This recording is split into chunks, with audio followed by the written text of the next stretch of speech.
In this video, I will provide an overview of Java JDBC. We will cover the following topics. What is JDBC? We'll also discuss the features of JDBC in terms of SQL statements. Then we'll see the databases that are supported. Next, we will cover the architecture and API of JDBC. Finally, we will walk through the development process for executing a simple query. JDBC allows a Java application to connect to a relational database.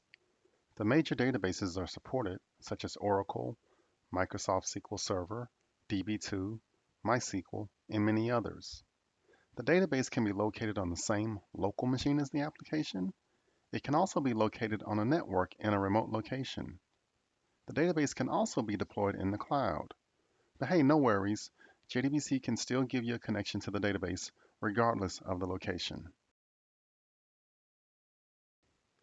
The main feature of JDBC is that it is a standard API.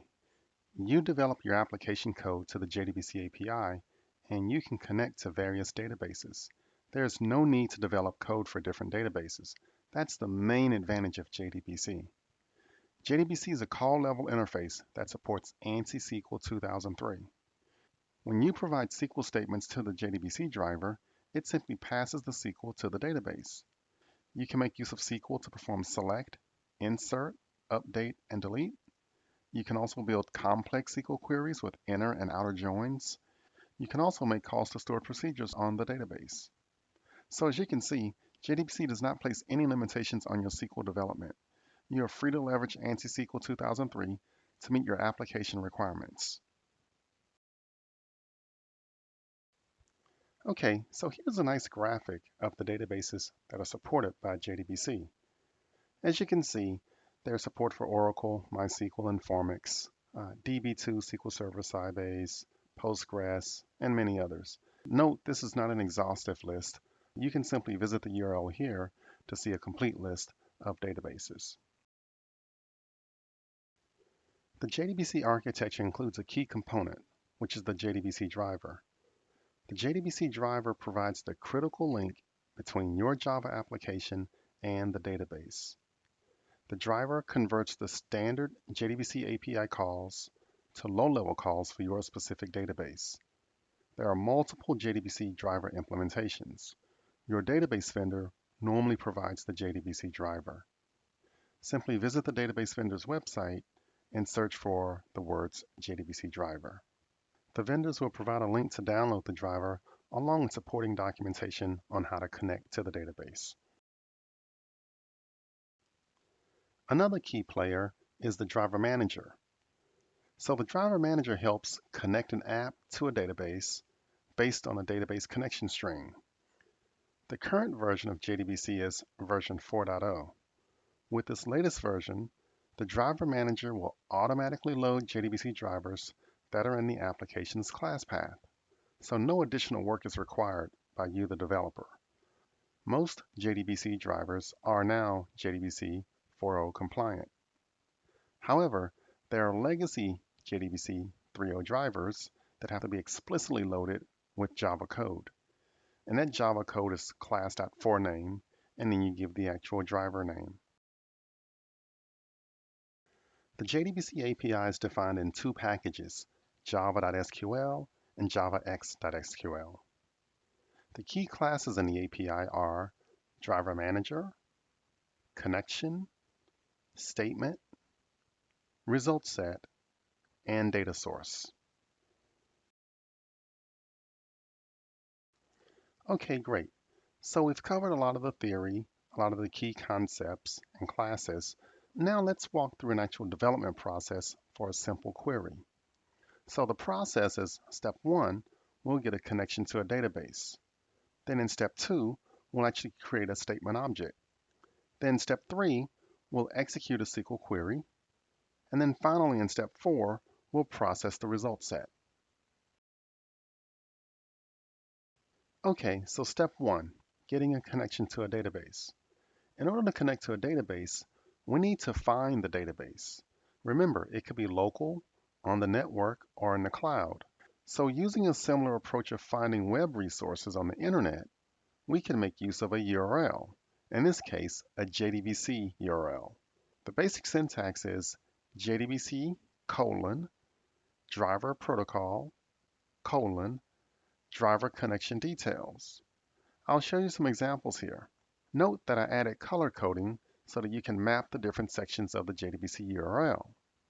So if we had a Microsoft SQL Server database and we already had an ODBC DSN set up for it, or data source name, then I could access that Microsoft SQL Server database using JDBC colon ODBC colon demo DSN.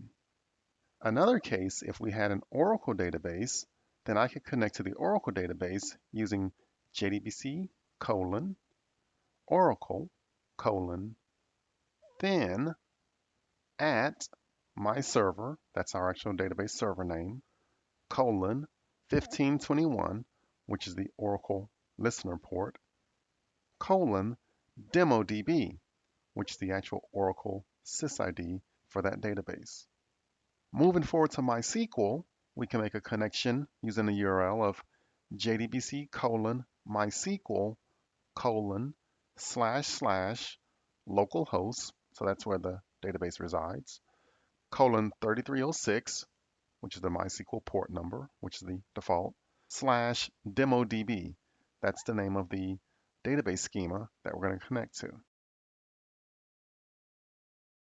Now we have enough background information to get a connection to the database.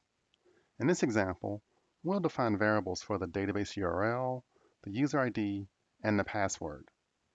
Then we'll make a call to drivermanager.getConnection, and we'll pass in the three variables for database URL, user ID, and password. If everything is successful, then we will get a valid connection to the database. If there's a failure, then it could possibly throw an exception, and SQL exception if there's a bad URL or credentials. It could also throw the class not found exception if the JDBC driver is not in the class path. Now that we have a valid connection, then we can move on to step 2, creating a statement object. So in order to create a statement, you use the mycon.createStatement, and that'll return a statement object. We'll use this later on when we're ready to execute our SQL query. In step 3, we'll use the statement object to execute a SQL query. So in this example, I'll have my statement.execute query, select star from employees. This will return a result set object, and so I'll assign it to myRS. So remember, we can pass in any SQL query that supports ANSI SQL 2003. In this example, we just kept it really simple with a select star, but you can also do your inner joins, outer joins, or any complex SQL query that you want. In this example, the SQL string was hard-coded, but you can also pass in a string object that you build dynamically. In step 4, we'll actually process the result set. So when you have a result set, the cursor is initially positioned before the first row. We can make use of the method result.next to move the cursor forward one row. This method also returns true if there are more rows to process. So we can use this in a loop to process each row in the result set. So here in the code example, I have while myrs.next, and then inside the loop, I'll read data from each row. And that's the basic structure of processing the result set. So when we're inside of the loop, we need to retrieve the data. We can make use of various getter methods for retrieving the data. We can retrieve it by either the column name or the column index. In this example, we're going to print out the last name and first name of each row in the result set. So I'll have while myrs.next, system.out.println, myrs.getString last name.